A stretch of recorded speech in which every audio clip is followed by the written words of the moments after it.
McGee Law Firm. Thank you guys so much for joining us today. Very happy to have a great guest. I have Elizabeth Lane with us today, and she is a local realtor, and she specializes in seniors and senior issues as it relates to real estate. We're going to have her tell us all about that. But thank you so much for being here. Thanks for having me. Really appreciate it. So guys, today you're going to learn a lot about the local real estate market. Elizabeth and I were just talking. It's just it's a seller's market, to say the least, right? Yes. And it's something really crazy, and I think borderline unprecedented in DFW, probably, right? So many people are moving in right now, and this does, though, bring up issues for seniors who for anybody, but especially for seniors that maybe want to start downsizing, right? And so where are you going to go next, and what are you going to do when you sell your house and things like that? So we're going to get into all of that, but first, tell us a little bit about your background. Sure. So I know that you have a similar diploma as I do, right? That's right. But you were smart enough to move into real estate. But tell us where you come from professionally and what led you into being a realtor. Sure. So like Brandon, I started out as a litigation attorney, worked for a very large firm in St. Louis, and I worked for the Missouri Attorney General and did that for a number of years. And when it was time to stay home and raise our 3 girls, I actually went into teaching as an adjunct professor. So I did business law and all that kind of good stuff for about 20 years. But when we moved to Texas from Missouri in 2004, so I've been in Keller since 2004. So you've seen it explode. Oh my gosh, I've seen it all. My husband and I actually started our own real estate company. So we bought properties, we rehabbed them, rented them, invested, flipped them, all that kind of good stuff. So it gave that's what got you into real estate. That's what got me into it. Wonderful. And, unfortunately, I think many of us would share that, a lot of people have really bad experiences when it comes to real estate agents. Right. And there were a lot of things that happened along the way. But never attorneys. Right? Everybody has great stories about attorneys. We're the best. So, there was part of me like, well, I could do that better kind of thing based on the experience. So after we became empty nesters, then I had the time to actually help other people. Okay. So that's kind of how the real estate has evolved, and given my experience with, investing in real estate and buying and selling and all that, it gives me a much different perspective if, a house needs repairs, or if it's not going to make sense to fix a house up in a given neighborhood or whatever. Okay. So that's kind of a and let's talk about this. What led you? Okay, number one, what qualifies you to hold yourself out as an expert in senior real estate matters, and then what kind of led you down that path? Because that's not the vast majority of residential realtors are not qualified for that. So what kind of led you down that path, and what is that special expertise that you have? Sure. So first, we've got real life experience. Many of us have aging parents, and my father passed away and had to move my mother here, and just all that. So a whole lot of life experience, number one. Number two, there is a special designation. So kind of like like doctors have specialties. If you're orthopedic or pediatric, you get a special fellowship for that. So realtors have specialized education. And so there's something called a senior real estate specialist. Nice. It's a national designation, just means that I've had additional training specifically geared towards seniors and their families, because it is a different roadmap than if you're a first-time home buyer. So I have that designation, and I would say probably 50% of my clientele is either seniors or their family members, estates, executors who are selling real estate for the family. And that's great, because I know that's not super common, right? To have that designation, to have half your clientele from that age demographic. So that's wonderful. And guys, she also mentioned executors, and so your expertise also being an attorney, when things are being sold out of an estate, you're in a special position to be able to help with that. Is that right? Yes. So I have to qualify here that I can't give legal advice, even though I hold a law degree. I do not practice law in Texas, but I am well versed, obviously, in what the legal terms are. I can read the documents. I can call Brandon and say, hey, here's what's going on, because every estate and every plan for those types of situations is very different, you Okay. know, and so, yeah, it makes it easier for the family because I can kind of be the liaison to explain things, Yes. to put them in the right Yeah, direction. because the contracts, I mean, they can be, a lot of people, I'm sure, buy and sell houses and really don't even understand that much what the contracts say. So Right, it's right, good to yeah. have somebody that can explain all that in layman's terms, right? Yeah, so you do have to understand the contract part, and then if you add the whole estate part of it, Right, you know, that adds a whole nother layer to it. okay, So, you know, before a property could even go on the market, let's say someone has passed away, right, then, you know, I have to ask the family members, okay, what documents do you have in place? May I yes, see them? Do you have an estate planning attorney? If not, because there's a lot that has to happen before we can even put that house on the market. right, Because if we don't have things in order, and it's kind of beyond the scope of today,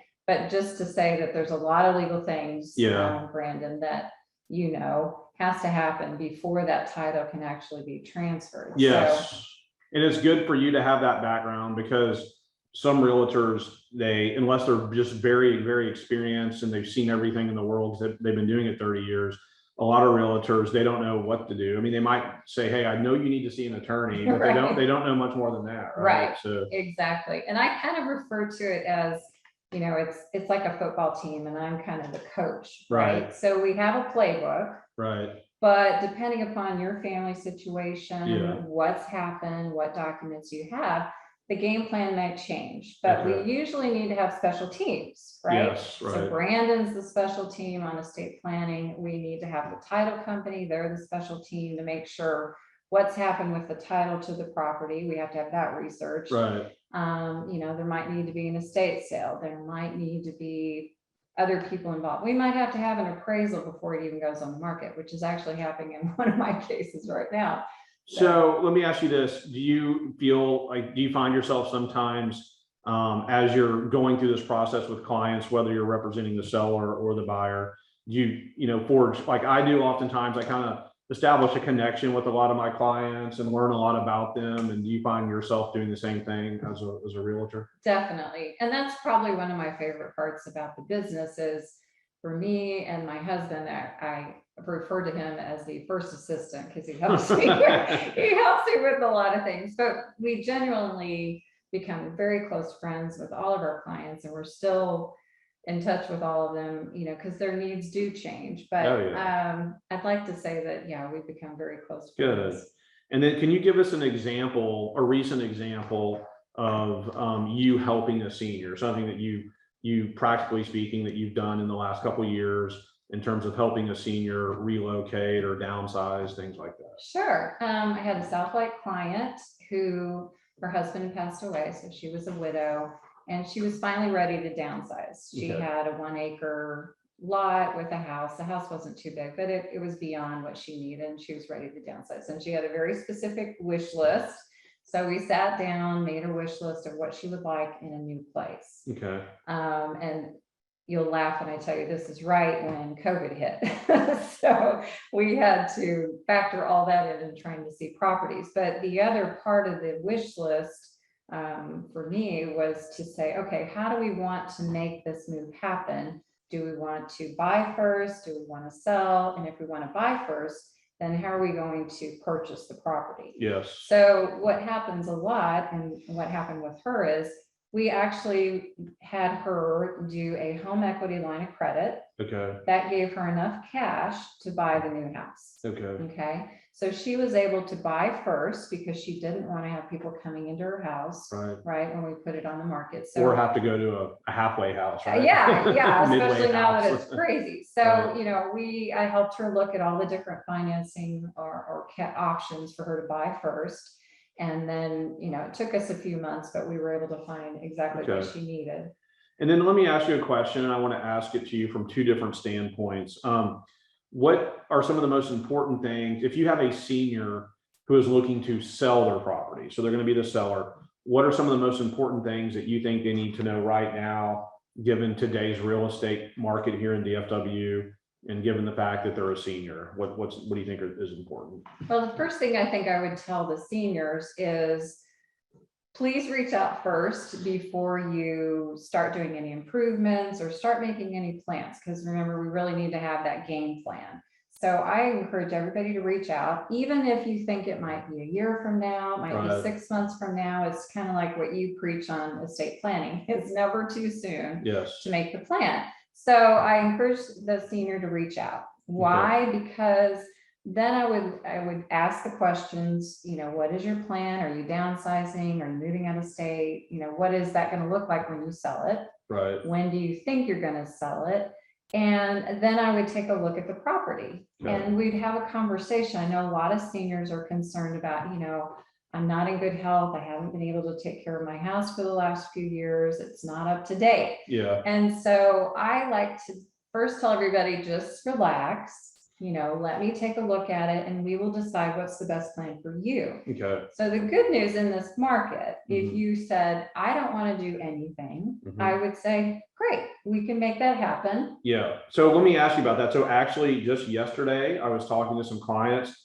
They might be watching right now because I gave them the information. Okay. But they might move in the next year. And they were telling me, they were talking about, whether the conventional wisdom used to be put some money in your home, get it in good shape before you put it on the market so you can get top dollar. Right. Are you finding that now it almost doesn't really matter because there are so many people trying to buy here right now?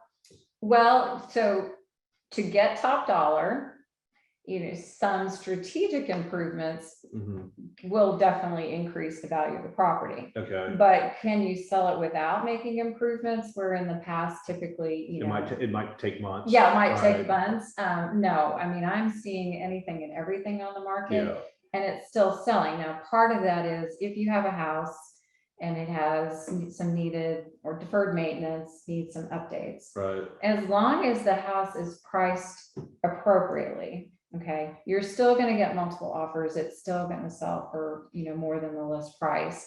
Would you be able to get more if certain things were done?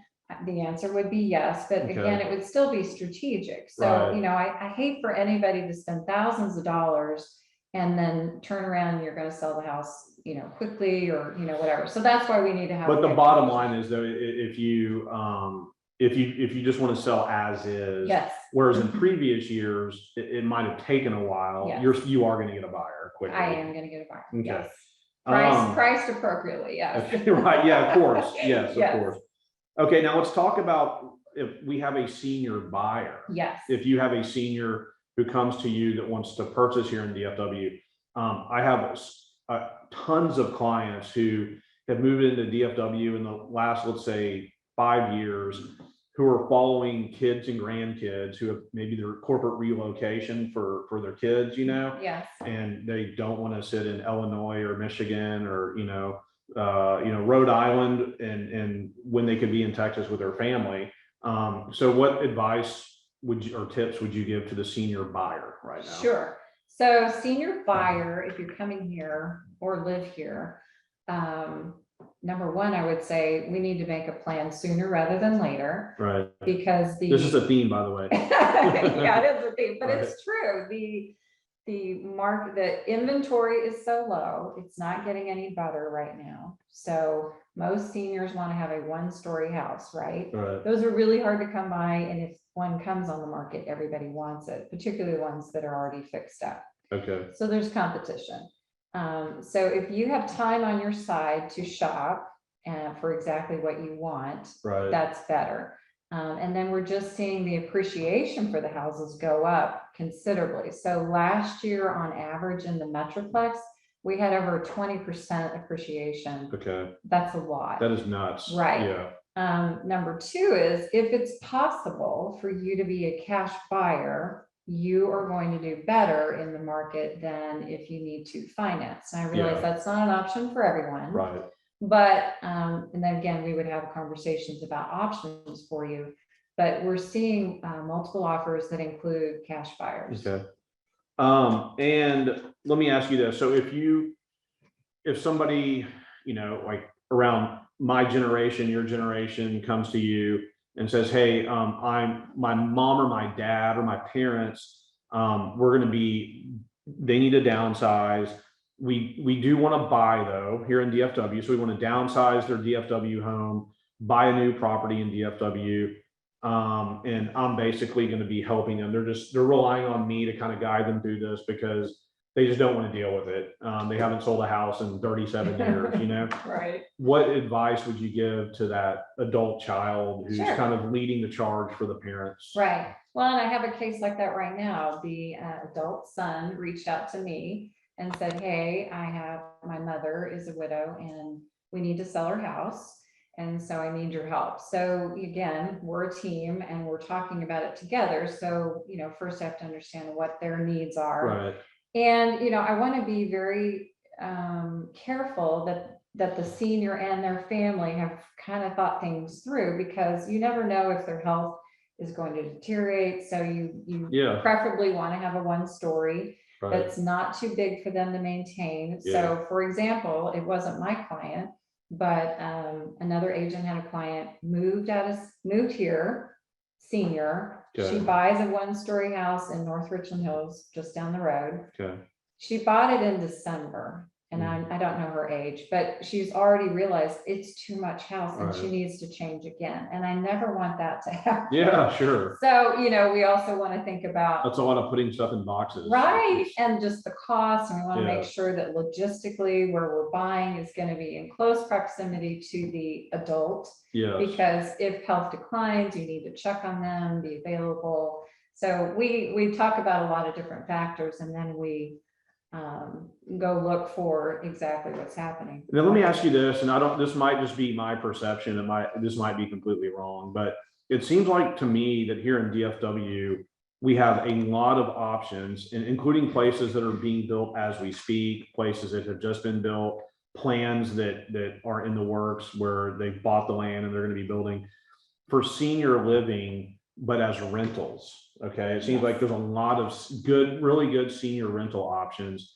Are there, and I know of a few, but number one, it seems to me that there's sort of a lack of places that are seniors only where you can buy into in terms of an area, that's, you have to be 55 plus, but it's townhomes that you buy or it's condos that you buy. Number one, I'm gonna ask you 2 questions. Does it seem to you that there's more of a need for that? And then number 2, are there, if I don't know if you want to, but can you recommend some places in DFW that are good areas for seniors to buy in right now? What are your thoughts on that? Sure. So is there a need? I would say yes. Yeah. They're just, that we do have an aging population, and more people do want to have the ability to age in place, right? Live as long as possible independently, or in some place where you could have help come in. Right. So, they don't need a big house. A patio home is perfect. Yeah. And maybe they don't want teenagers next door. Right. You know what I mean? Throwing parties until 3 a.m. So I would say, yes, there is a big need for that. And what's on the horizon for the Metroplex, the builders right now are so backlogged with all the stuff happening with COVID.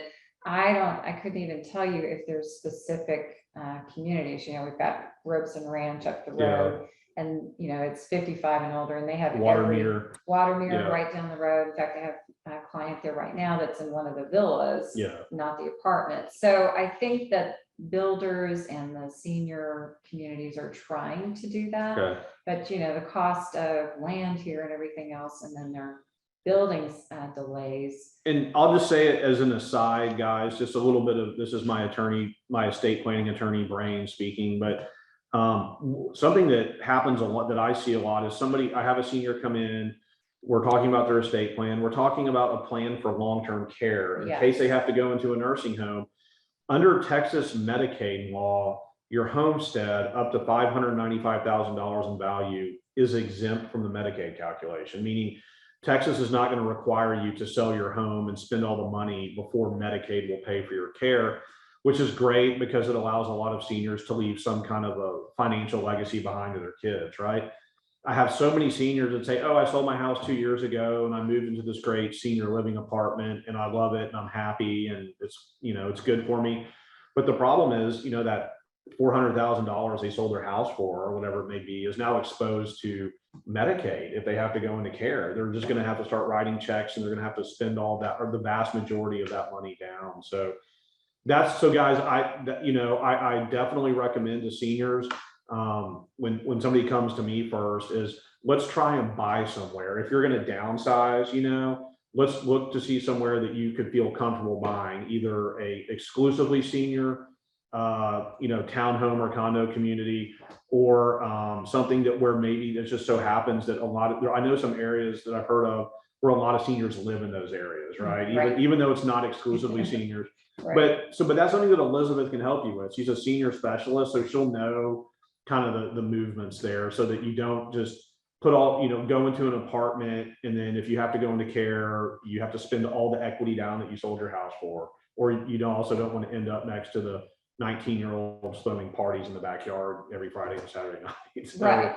And that's another conversation to have with you too, is because of the increasing values of the properties. Yeah. $595 used to sound like a lot. Yes, But right. the fact of the matter is, the way that the houses are appreciating, you are going to have seniors with more. Yeah, and value. you could say, oh, I'm going to listen to Brandon, and I'm buying this condo for $500,000, and a year and a half later it's worth $600,000, right? I mean, that could be a problem too. So, right. So it just gets back to strategy, and everything is always changing, and the laws might change, the cap might change. Yeah. So in the Medicaid, laws might change. So I'm as much an advocate for referring clients to Brandon and other estate attorneys, because I'm not an expert in that, but it is part of the whole equation. Yeah, along definitely. With, your accountant and everybody else. And let's talk about this. And guys, in a minute, we're going to, in maybe 5 minutes or so,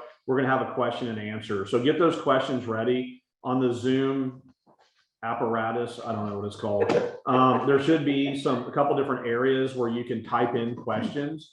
So feel free to go ahead and to start typing in those questions to Elizabeth, if you have them, okay? Because we'll get to those here in a few minutes. And this is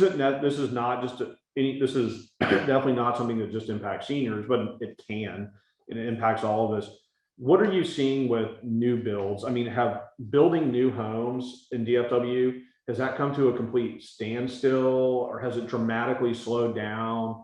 What are you seeing when it comes to that right now? Well, so the new builds are still, I would say, just like creeping. Okay. Creeping.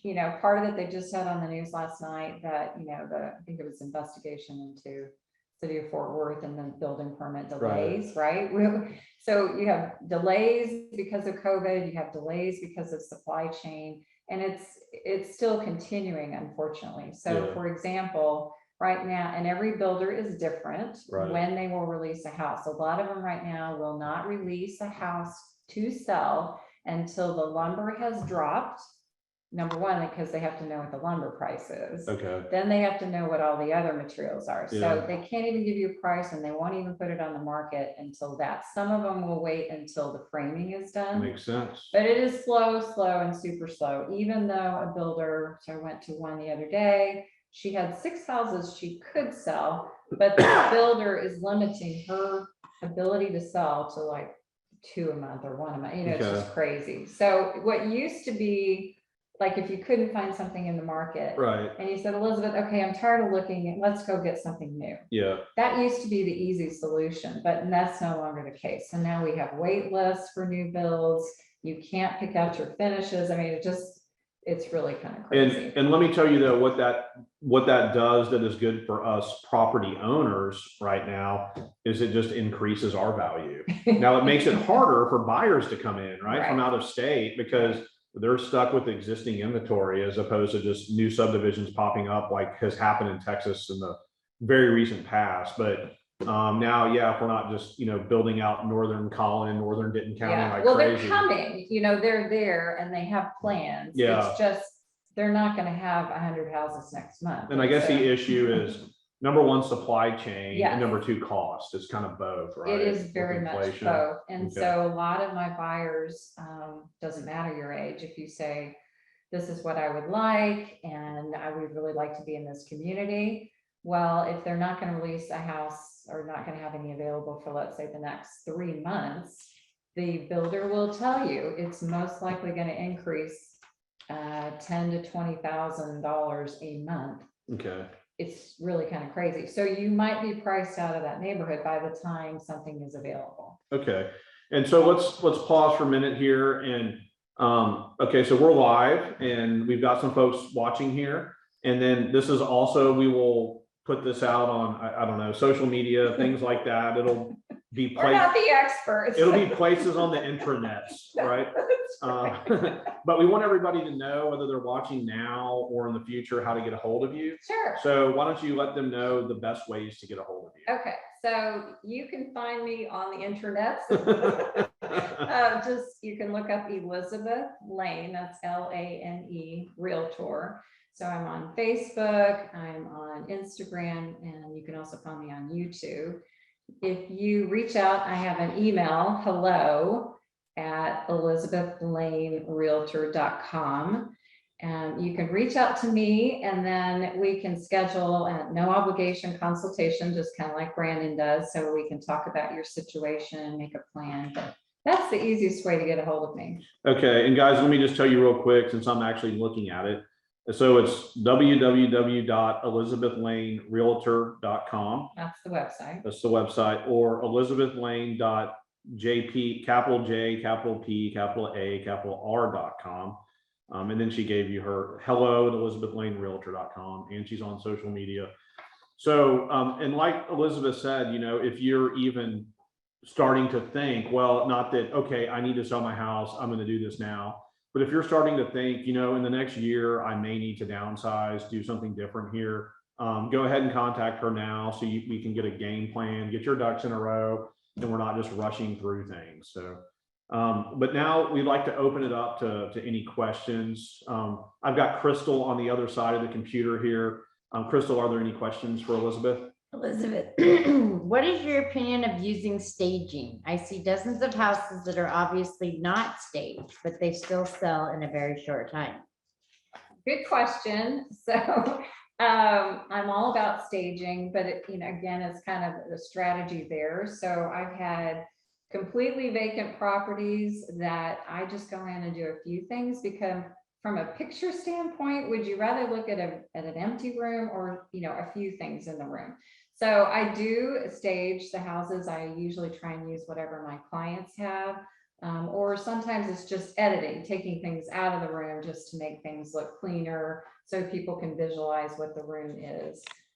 So yeah, staging is a big part of what I do, what I like to do too. And let me ask you kind of a follow-up question on that. So I'm just curious about this because I hear all these stories and I don't know you know, how much it's true or if it's exaggerated, but are there really a lot of people right now coming into DFW and maybe just Metro Texas in general who are actually not coming here physically, but they're sitting on the internet, you know, in some other state and just bidding on houses without even coming to view it in person? Is that happening a lot, do you think? It is happening a lot because things are selling so fast. Yeah. So, you know, I have one client in particular who's out of state. Right. And so I would go to the property and I would, you know, do a live, you know, video walking through the house to show them, because sometimes you can't be here. Yeah. But I do strongly recommend that somebody's got to have their eyes on that house, because pictures do not always tell the real story. Yeah. And the last thing I want is for one of my clients to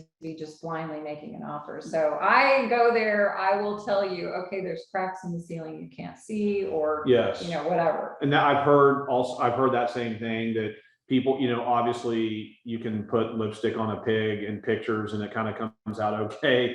But then when you really need somebody to go there and like a realtor, local realtor, just to go look at it and say, look, the pictures look great, but that's not the reality of what the property looks like. Right. It's funny you should say that. I have a whole video on my YouTube channel called Pigs, Watch Out for Pigs with Lipstick, which is very true. So yes, that's a big part of my job for being a buyer's agent, is to make sure that you know, I can look at the roof. Now, I'm not an expert, but I could say, it doesn't look so good. Again, you know, having done rehabs for houses, Yes. I can at least say, we better have a roofer get up there. Or I've even walked through houses and I can tell the floor is not level. Yeah. You know, big red flags. So that's what a big part of what I do. If you can't make it to town, because right now the properties are going on, let's just say on a Friday. Yeah. And by Sunday, there's an offer deadline. You don't have time to get on a plane in California the next day and fly out. They'll be No. gone. So, Yeah. okay. Crystal, are there any other There's questions? one more question. How Okay. expensive is staging? Oh, well, if I do it and use what I have and what you have, that's just, there's no additional fee for that. If you have, and again, it would depend on the property, but I haven't had a case yet where I've recommended an outside staging company. We've been able to make it happen without that. So pricing, let's say you had a very large house that was empty and we felt like it needed to be staged. The pricing can be, it depends on the square footage of the house. So I can have another conversation with you directly. We can talk about that. Okay. Anything else, Crystal?